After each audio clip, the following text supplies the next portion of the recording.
क्या क्या ये संविधान के शेड्यूल 7 का एंट्री नंबर 2 नहीं है? यदि संविधान में जो रिस्पॉन्सिबिलिटी राज्य सरकार को शेड्यूल 7 के तहत लिस्ट 2 के तहत दी गई है, यदि उसका पालन नहीं करते हैं, तो इसी संविधान में व्यवस्था दी गई है कि आप आर्टिकल 356 के तहत उन्हें डिसमिस कर सकते हैं। You can dismiss the government. और हर महीने एक हमारे जो महामहिम गवर्नर महोदय हैं, उन्हें हर महीने एक रिपोर्ट भेजना होती है। तो हमारे सभी महामहिम हर महीने एक झूठी रिपोर्ट क्यों भेज रहे हैं? उनमें इतना नैतिक साहस क्यों नहीं है कि वो ये कहें कि राज्य सरकारें अपने संवैधानिक दायित्व का निर्वहन नहीं कर रही हैं, लिहाजा there is a failure of constitutional machinery. मैं अनुशंसा करता हूं कि आर्टिकल 356 के तहत इन्हें डिसमिस कर दिया जाए। अब भाजपा की प्रॉब्लम यह है कि अकेला इनकी सरकारें भी तो नहीं कर रही है ना, तो सभी राज्य सरकारों को बर्खास्त करने, इसलिए तो क्राइम फ्री भारत कह रहा है कि 2024 में जब हम आएंगे तो सभी राज्य सरकारों को डिसमिस कर देंगे, सभी 100 वन एंड ऑल। क्यों? क्योंकि अब ये बताइए, आपके संविधान में लिखा है कि there will be uniform civil code. एक नीतीश कुमार कहता है कि साहब मैं नहीं करूंगा। अरे नहीं करोगे तो तुम सीएम नहीं रहोगे। संविधान ने तुमको ये चेयर दी है, तुम चेयर से के साथ पैदा नहीं हुए थे। एक कोई कहता है कि मोटर व्हीकल एक्ट के संशोधन में नहीं मानूंगा, कोई कहता है कुछ कहते हैं।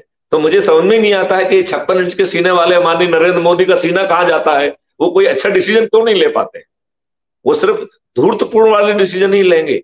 वो केवल यही कहेंगे कि हम ईडी का छापा मरवाएंगे, और जिसके पास ईडी का छापा मरना होगा उसको पॉलिटिकली मैनिपुलेट करके फिर उसको उप मुख्यमंत्री बनाएंगे महाराष्ट्र का। यही उनका चरित्र है। क्या चरित्र है उनका? विधायकों के जो है खरीद फरोख्त करके सरकारें बनाएंगे, यही चरित्र है उनका। क्या चरित्र है? माननीय नरेंद्र मोदी जी बताएंगे कि उनका चरित्र है क्या? तो चलिए ये सब बातें तो एंडलेस छोड़ दीजिए। मैं तो एक छोटी सी बात कहना चाह रहा था कि ना तो चुनाव के दौरान ये सरकारें चुनी हुई हैं, और ना ही चुनाव के बाद हमें डेमोक्रेसी कहीं दिखाई देती है। ये शुद्ध तौर पर जो है पार्टी लाइन को टो करते हैं। इनकी औकात नहीं है कि पार्टी लाइन से हटके ये आपकी बात कह दें, और जो व्यक्ति आपकी बात नहीं कह रहा है वो आपका रिप्रेजेंटेटिव नहीं है, और यदि वो आपका रिप्रेजेंटेशन नहीं कर रहा है तो डेमोक्रेसी नहीं है। तो इसलिए मैथिली शरण गुप्त बहुत जोर से डेमोक्रेसी को खोज रहे हैं, और डेमोक्रेसी है कि मिलती ही नहीं है। चलिए अब इस बात से हटते हैं, अपन जरा अपराध मुक्त भारत मिशन की बात करते हैं। अपराध मुक्त भारत मिशन दावा कर रहा है कि 21 लक्ष्यों के साथ महापरिवर्तन जमीन पर उतर जाएगा, और तुम इतने दिनों से इसे सुन रहे हो।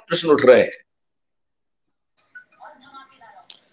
हमारा क्वेश्चन आज भी सेम है कि अभी तक जब तक हम प्रैक्टिकल कुछ ग्राउंड पे नहीं करेंगे तब तक हमारा ये थ्योरी प्रैक्टिकल ग्राउंड पे क्या करना है ये बताइए मुझे।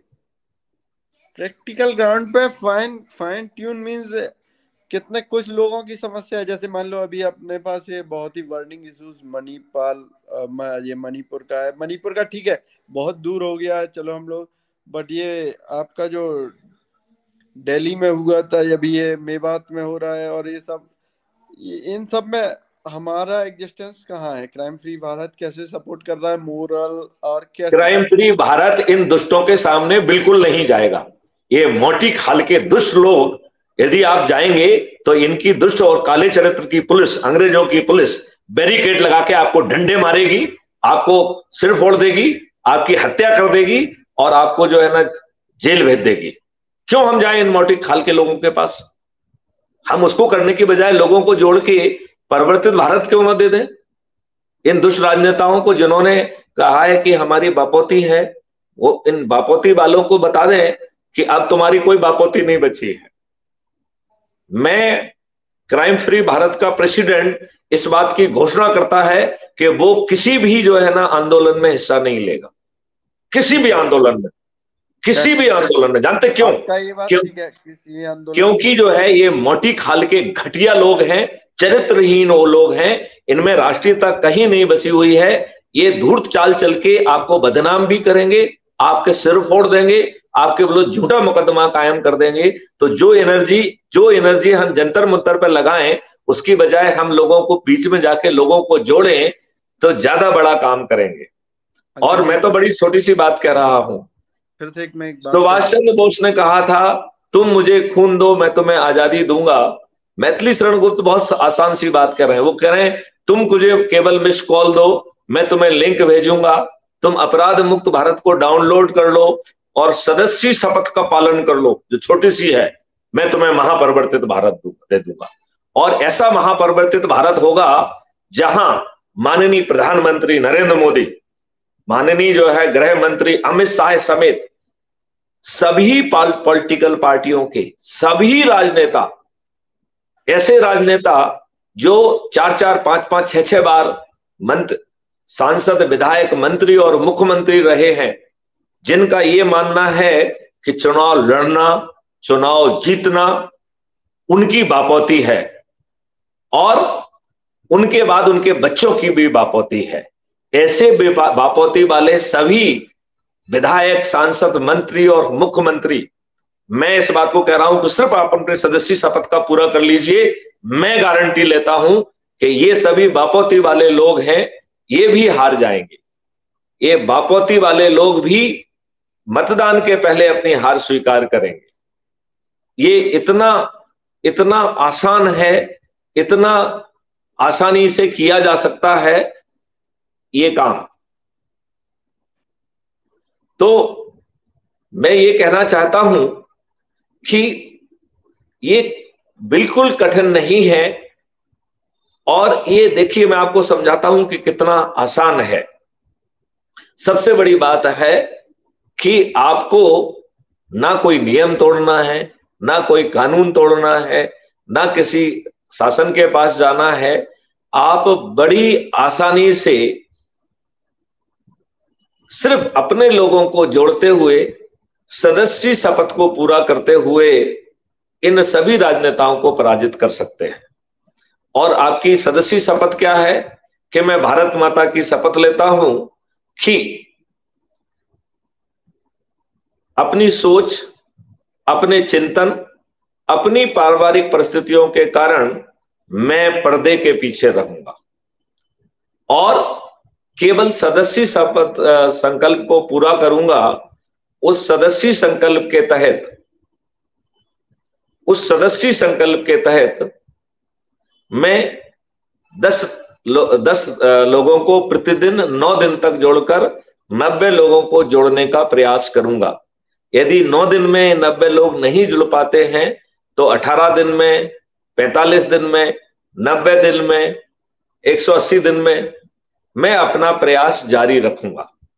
शपथ का दूसरा हिस्सा कहता है कि आज के माहौल में चारों तरफ हताशा, निराशा, बेबसी और डिप्रेशन हो रहा है।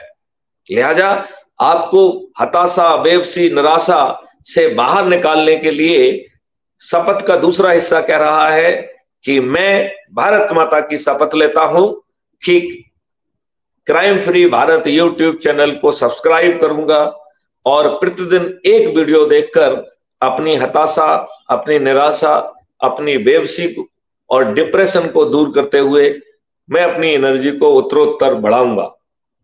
और इसका तीसरा हिस्सा है जो सबसे महत्वपूर्ण है, वो कह रहा है कि मैं तो पर्दे के पीछे रहूंगा, लेकिन जो भी हमारे क्षेत्र का अधिक से अधिक लोगों को जोड़ के मेरिट लिस्ट के आधार पर जो भी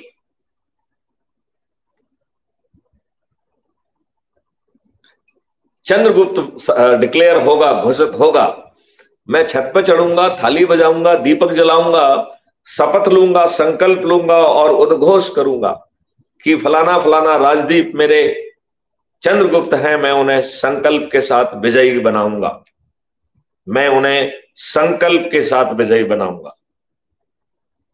इस शपथ का पार्ट 2 कह रहा है इसी का कि मैं पोलिंग के दिन पोलिंग बूथ पर जाकर अपने चंद्रगुप्त राजदीप के सामने जो है बटन दबाकर अपना वोट अपने चंद्रगुप्त को दूंगा और जो पेपर ट्रेल नीचे गिर रही है उसे बड़े ध्यान से देखूंगा।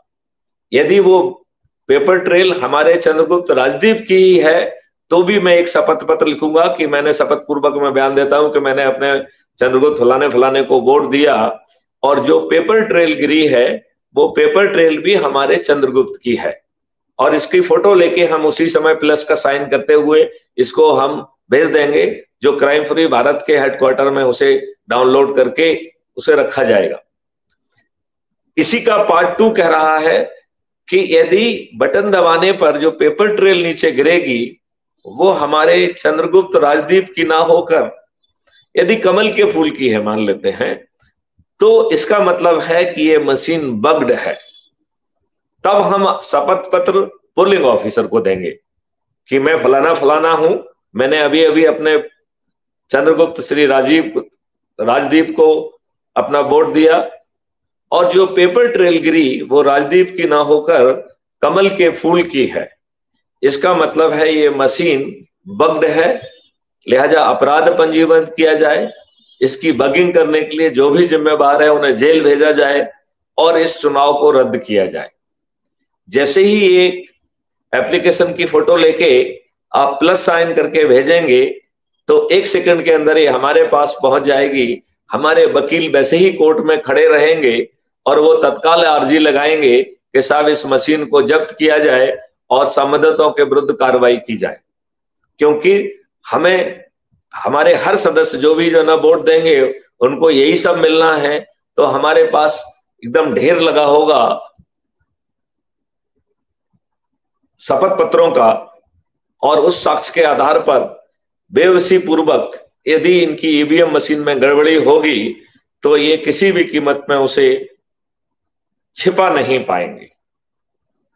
लिहाजा अब जो है एक गड़बड़ी के बारे में और लोग बात कहते हैं कि साहब ये इतने दुष्ट हैं कि ये कत्ल की रात मनाते। तो हमने पूछा भैया कत्ल की रात क्या होती है, तो उन्होंने कहा कि जो चुनाव के एक रात पहले ये दारू बांटते हैं, साड़ी बांटते हैं, पैसे बांटते हैं, तो क्राइम फ्री भारत ने इसका भी एक तरीका निकाला है, एक सॉफ्टवेयर निकाला है जो उस समय डायरेक्ट जो है रिकॉर्डिंग सीधे सर्वर पर पहुंच जाएगी। हम अपने साथियों से कह रहे हैं कि इस बार जो है आप 500 या 1000 या 2000 से काम नहीं करोगे। अब वो आए तो कहें कि साहब जो है हमारा वोट इतना सस्ता नहीं है, आप 10,000, 15,000 या 20,000 दीजिए, और जब ये नेगोशिएशन चल रहा होगा तो उसे रिकॉर्ड किया जा रहा होगा और वो हमारे सर्वर पर पहुंच जाएगा। लिहाजा हमें मालूम होगा कि किन दुष्ट राजनेताओं ने और उसके गुर्गों ने कहां कहां गड़बड़ियां पैदा की हैं। इससे निपटने के लिए हमने व्यवस्था की है, ये सभी राजनेता और इनके गुर्गे जेल जाएंगे। क्यों? क्योंकि क्राइम फ्री भारत सरकार बनाते ही उसी समय जो है ना एक ऑर्डिनेंस को निकालेगी और इनके इस कृत्य को जघन्य अपराध बनाते हुए उसी रात में इनकी गिरफ्तारियां की जाएंगी। लिहाजा इनकी औकात नहीं है कि ये फ्री भी दारू बांटें, और यदि ये बांटेंगे तो लुट पिट जाएंगे और जेल भी जाएंगे। क्राइम फ्री भारत का शंखनाद है कि जब जो है देश का मजदूर, देश का जो है सांची डेयरी पर बैठने वाला व्यक्ति, जब कैंटीन में काम करने वाले व्यक्ति क्राइम फ्री भारत से जुड़ने के लिए अग्रसर होने लगे हैं, तो ये वोटों के ठेकेदार इनके हाथ में कुछ नहीं रहने वाला है। और ये जो वोटों के ठेकेदार हैं ये स्वयं दुष्चरित्र हैं, इनकी पत्नियां भी इनसे दुखी हैं, इनकी तो पत्नियां भी इनके पास से चली जाएंगी और अपराध मुक्त भारत को ज्वाइन कर लेंगे। अब मैं आपको बताना चाहूंगा कि ये मॉडल कितना पावरफुल है। देखिए, यदि 1 मिनट के लिए मान लेते हैं कि मैथिली शरण गुप्त ने आज ही ये मॉडल चालू किया और 9 लोगों को हमने संपर्क किया, उनको ऊर्जाकृत किया, संकल्पित किया, तो